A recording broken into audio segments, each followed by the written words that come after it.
Mix by Shailendra बाबू।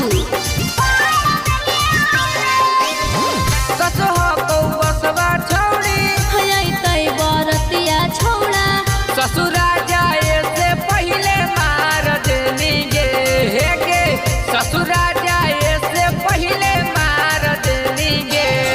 हर दिहल सब छोड़ा तो रह जार दिलियो रे। अच्छा साथे वाला फोटो तोरा फाड़ दिलियो रे। हर साथे खींचल फोटो छोड़ा फाड़ दिलियो रे।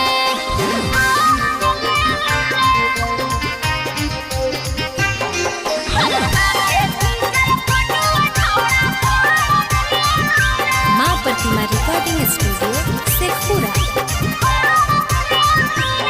Mix by Shailendra Babu. जहिमी ससुरवा गिरे तलिया खिया से लोरावा गे हो यही संसार पनाही दे तू मोर लभरावा रे। अरे ऐसे काहे बोला है।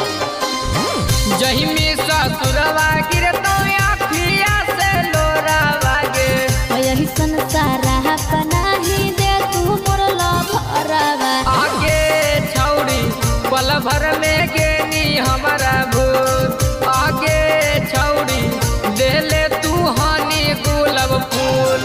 हर दिहल सब छोड़ा तो रह जार दिलियो रे। साथे वाला फोटो तोरा फाड़ दिलियो रे। हर साथे खींचल फोटो छोड़ा फाड़ दिलियो रे।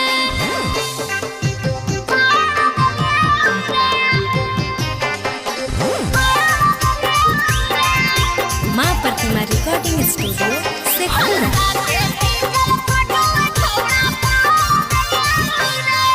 Mix by Shailendra Babu. गे गोलू बिहारी के देना ही बिसारा गे कहले तू हनी नहीं करबो बियाह रे। सोनू सलेंदर के देनी तू बिसारा गे कहले तू हनी नहीं करबो बियाह।